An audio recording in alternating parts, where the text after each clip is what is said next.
Hello everyone, in this video, we will be talking about another way of solving quadratic equations. Before talking about maths, I would like to show you the content of this video. Table of content. In the first part of the video, I will be introducing the topic. The second part of the video, I will be explaining the derivation of the method. Third, I will be explaining how to use the method, and last, will be the examples. Introduction, Cauchy-Henlo method on solving quadratic equations. In school, we are taught that there are three methods of solving quadratic equations. We can solve quadratic equations by factorization, which is by factoring the quadratic equation to the linear algebraic factors of the quadratic equation. Another way to solve quadratic equations is by using the formula. And the last way is by completing the square method, where you need to complete the square of the quadratic equation. The first method that I mention, factorization. You need to find the right linear factors of the quadratic equation. This method is often quite frustrating for students who have a hard time factoring, especially when the value of the b and c of the quadratic equation is a big number, as you will mostly need to guess for the right linear factors. The second method that I mentioned is solving the quadratic equations using the quadratic formula method. This method involves substituting the values of a, b, and c of the quadratic equation to the formula to get the values of x of the quadratic equation. Using the formula means you need to remember the quadratic formula, and sometimes memorizing the quadratic formula is not easy. You might easily forget the formula since it looks so complex. The last method that I mentioned is the completing the square method. Completing the square method involves changing the standard form of the quadratic equation to the completed square form. Changing the standard form to the completed square form is quite complex, as first, you need to move c to the right side, then add both sides by the square of the coefficient of x divided by 2, and last, you need to square root both sides, and isolate the variable to get the values of x. Listening to me explaining to you about the completing the square method, and the other two methods already sound so complex. There is another method of solving quadratic equations, that is less complex and saves more time. This method was recently discovered by a mathematician named Cauchy-Henlo. What is the Cauchy-Henlo quadratic method?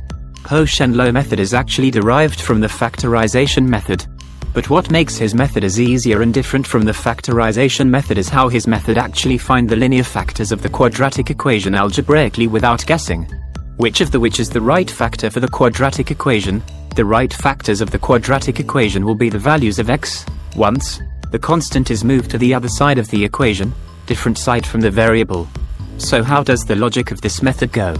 So when you factorize a quadratic equation in the form of a, x squared plus bx plus c, you will need to find the factors of c, which when you add the factors of c will give you the value of b. Most people guess the right factors of c, which can take some time. The logic of his method is, what numbers when added to each other give you the sum of the value of b, and what number that is the same when added and subtracted from the numbers that adds up to b, and when multiplied to each other gives you the product that has the same value of c. Hence, find the number that is the same number that you add and subtract. Once you find the same number when you add and subtract, you add and subtract this number to the numbers that sums up to the value of b. Once you add and subtract, the numbers you get will be the factor of the quadratic equation. More detailed explanation will be shown in the examples. If you use this method, I can assure you that you will get the right factors of the quadratic equation correctly without guessing. However, this method only works if the coefficient of x squared is 1. This method can also be used to solve undefined quadratic equations, where it does not have a x-intercept. Solving quadratic equations with this method. What do you usually do to solve for x in this quadratic equation? X squared plus 2x plus 1 equals 0. The easiest way to solve this is by finding the factors of the equation, and to find the right factors we usually think of two numbers. When you multiply the two numbers to each other gives you the value of c. When you add the two numbers gives you the value of b, so the right linear factors of the quadratic equation are x plus 1 times x plus 1, since when you multiply the expression, it will give you x squared. And when you multiply 1 by the number 1 you will get 1, which is the value of c of the equation, and when you add 1 by the number 1 you will get 2, which is the value of b. The factors of this quadratic equation are still small, which it is still easy to factorize. What if the factors of the quadratic equation are a big number? Like supposed, x squared minus 30x plus 127 equals 0. How do we find x in this case using the Cauchy-Law method? This quadratic equation has a big number after all. You can solve this with the other three methods, but it's gonna take time, as we want to minimize our time in the test. So, to solve this quickly is by factorization. However, the numbers are big enough which is hard to factorize. It's hard to factorize, but it doesn't mean we cannot find the factors. For this quadratic equation, we can find the factors in an algebraic way, which will be easier for us to find the factors. So, back to the logic of the factorization method. What we do is we find two numbers. When you multiply it together you will get the value of c, and when you add the two numbers together you will get the value of b. So, in that case the factors of x squared minus 30x plus 127 equals x plus h multiply to x plus k, where h and k is the number. When you multiply you will get the value of c, and when you add the value you will get the value of b of the quadratic equation. Why is the factor of the equation is x plus h multiply to x plus k when you actually see a negative sign in the value of b?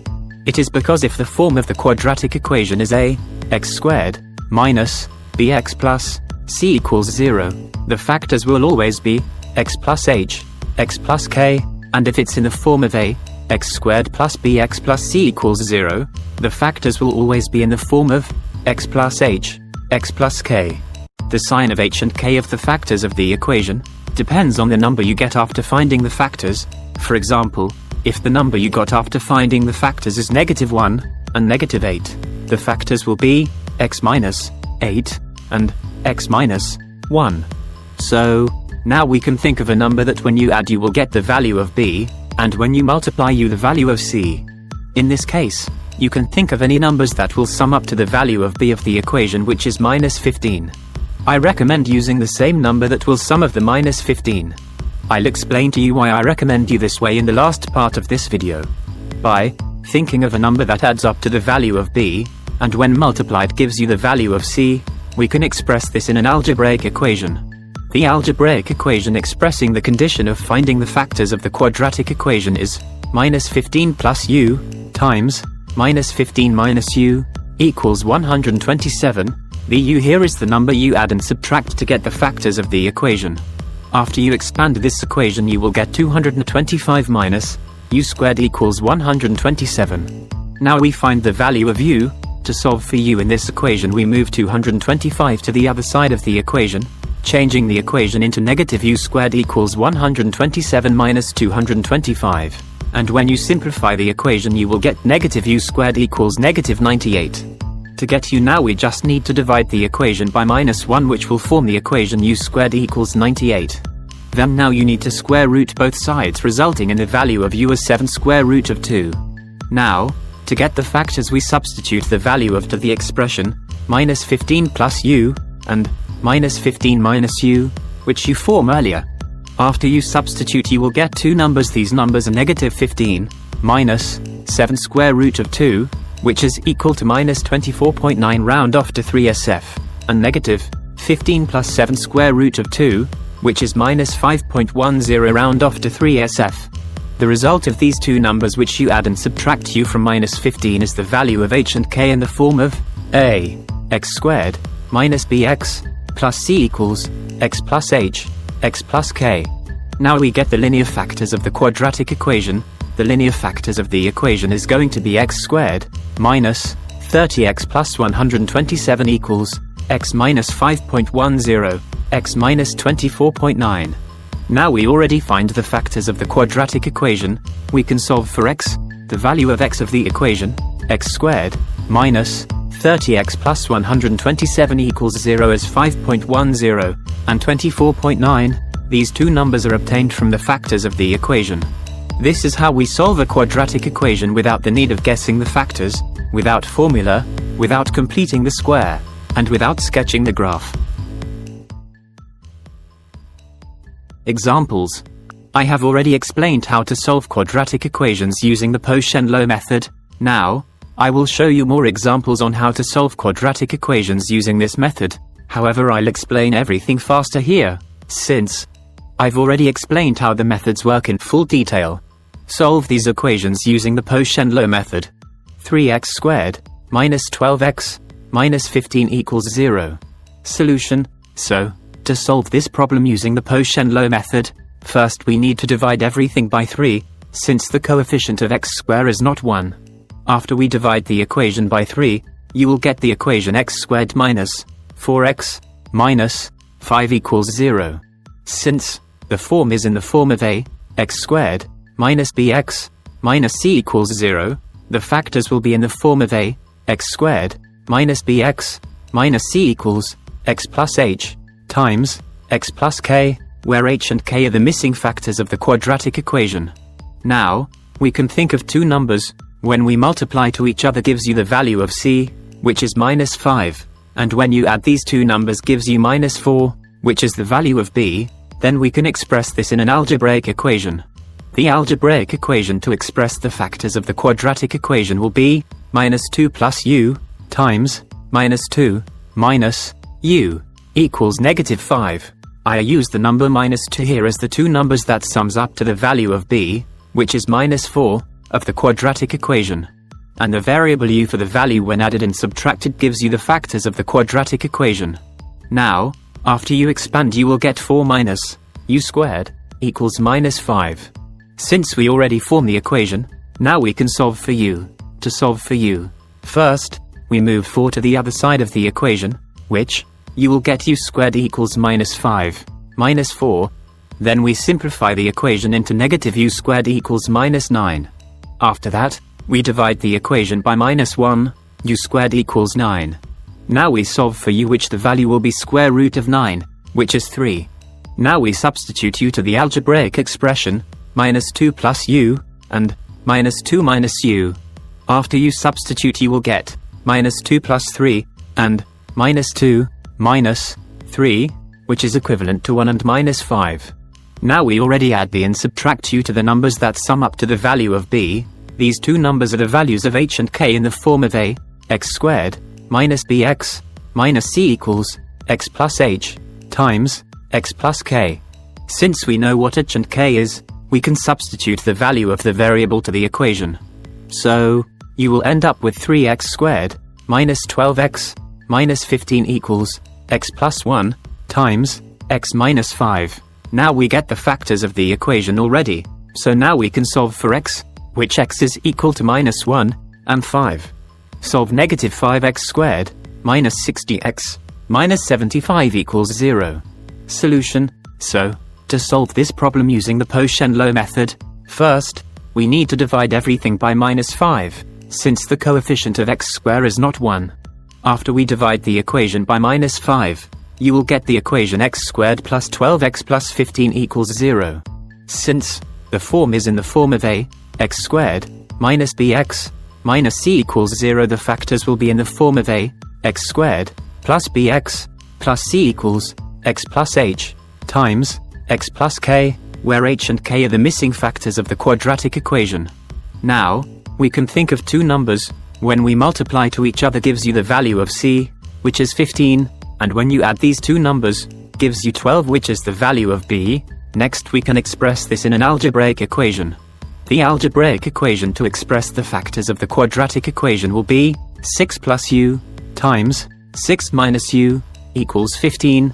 I use the number 6 here as the two numbers that sums up to the value of b, which is 12, of the quadratic equation. And the variable u for the value when added and subtracted gives you the factors of the quadratic equation.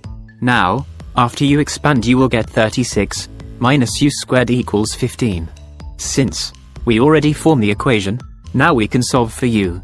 To solve for u, first, we move 36 to the other side of the equation, which you will get negative u squared equals 15 minus 36. Then, we simplify the equation into negative u squared equals minus 21.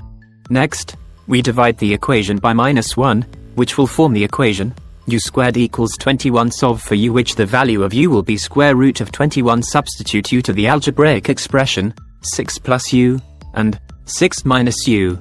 After you substitute, you will get 6 plus square root of 21 and 6 minus square root of 21, which is equivalent to 10.6, 3sf, and 1.42, 3sf. Now, we already add and subtract u to the numbers that sum up to the value of b, These two numbers are the values of h and k in the form of a, x squared bxc equals x plus h times x plus k. Since we know what h and k is, we can substitute the value of the variable to the equation. So you will end up with 5x squared minus 60x minus 75 equals x plus 10.6, x plus 1.42. Now we get the factors of the equation already, so now we can solve for x, which x is equal to minus 10.6 and minus 1.42. Q&A. Why do I recommend using the same number that adds up the value of b? It is because if you use other numbers, you will form another quadratic equation in the form of x, 2 plus bx plus c equals 0, which you will need to solve with the three methods of solving the quadratic equation. Our goal here is to make the quadratic equation of u in the form of x squared equals y, where y can be any numbers. What happens if I encounter u squared equals 0 when solving the value of u? This means your quadratic equation only has one value of x. What happens if I encounter u squared equals to a negative number? This means the quadratic equation has no real roots.